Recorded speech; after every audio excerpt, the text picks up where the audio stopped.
میں جو اعمال کیے اس کے مطابق کیے ہیں تو قرآن اس شخص کے حق میں گواہی دے گا، اور جس نے قرآن کو کوئی اہمیت نہیں دی، اس کے مطابق زندگی نہیں گزاری، تو وہ قرآن اس کے خلاف گواہی دے گا۔ ہر آدمی جب صبح اٹھتا ہے تو اس کی جان گروی ہوتی ہے، جسے یا تو نیکی کر کے آزاد کرا لیتا ہے یا گناہ کر کے ہلاک کر دیتا ہے۔ اسے کتاب مسلم نے روایت کیا۔ اب وضو کرنے سے ہاتھ اور پاؤں کے تمام صغیرہ گناہ معاف ہو جاتے ہیں۔ وضو طہارت کرنے سے ہاتھ اور پاؤں کے تمام صغیرہ گناہ معاف ہو جاتے ہیں۔ اس کی ایک حدیث ہے، حضرت عبداللہ بن سنابحی رضی اللہ تعالیٰ عنہ کہتے ہیں رسول اللہ صلی اللہ علیہ وسلم نے فرمایا، جب مومن آدمی وضو کر کے کلی کرتا ہے تو اس کے منہ کے صغیرہ گناہ معاف ہو جاتے ہیں، جب ناک صاف کرتا ہے تو ناک کے صغیرہ گناہ معاف ہو جاتے ہیں، جب چہرہ دھوتا ہے تو چہرے کے صغیرہ گناہ معاف ہو جاتے ہیں، یہاں تک کہ آنکھوں کی پلکوں کے گناہ معاف ہو جاتے ہیں۔ پھر جب ہاتھ دھوتا ہے تو ہاتھ کے صغیرہ گناہ معاف ہو جاتے ہیں، حتیٰ کہ ناخنوں کے نیچے سے بھی گناہ معاف ہو جاتے ہیں۔ پھر جب آدمی سر کا مسح کرتا ہے تو سر کے صغیرہ گناہ معاف ہو جاتے ہیں، حتیٰ کہ کانوں کے گناہ بھی معاف ہو جاتے ہیں۔ پھر جب آدمی پاؤں دھوتا ہے تو پاؤں کے صغیرہ گناہ معاف ہو جاتے ہیں، یہاں تک کہ ناخنوں کے نیچے سے بھی گناہ بالکل نکل جاتے ہیں۔ وضو کرنے کے بعد آدمی مسجد کی طرف آتا ہے، نماز پڑھتا ہے تو یہ سارے اعمال اس کی نیکی میں اضافہ، اس کے بلندی درجات کا باعث بنتے ہیں۔ طہارت کے بغیر نماز نہیں ہوتی ہے۔ حضرت عبداللہ بن عمر رضی اللہ تعالیٰ عنہ کہتے ہیں کہ میں نے رسول اللہ صلی اللہ علیہ وسلم کو فرماتے ہوئے سنا، اللہ تعالیٰ طہارت کے بغیر نماز قبول نہیں کرتا، اور مال غنیمت سے چوری کیے ہوئے مال کا صدقہ بھی قبول نہیں کرتا ہے۔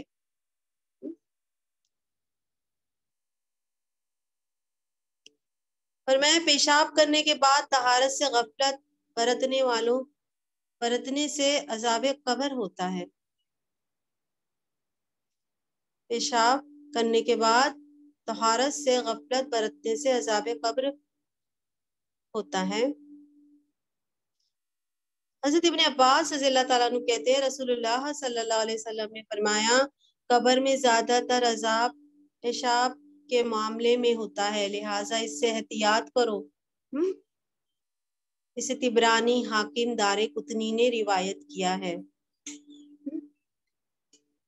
پانی پاک ہے اور پاک کرنے والا ہے۔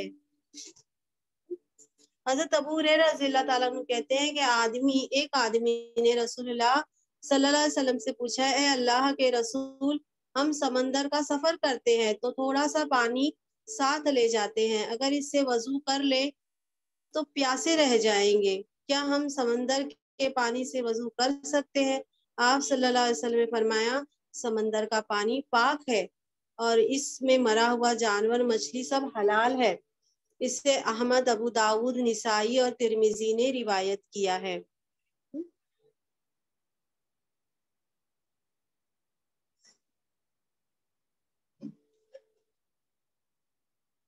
رفع حاجت کے لیے بیت الخلاء میں داخل ہونے کی دعا، مسنون دعا وہ بتا دیے تھے۔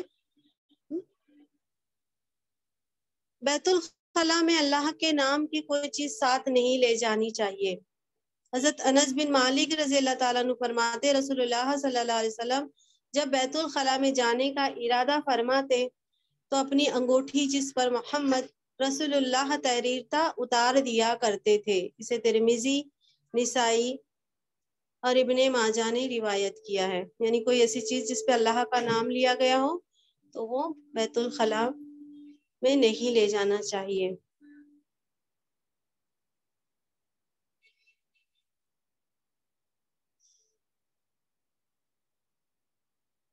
وضو کے بارے میں پچھلے اس میں بتایا دیا گیا تھا، اس کے تھوڑے سے پھر سے اس کو بیان کر دیتے ہیں۔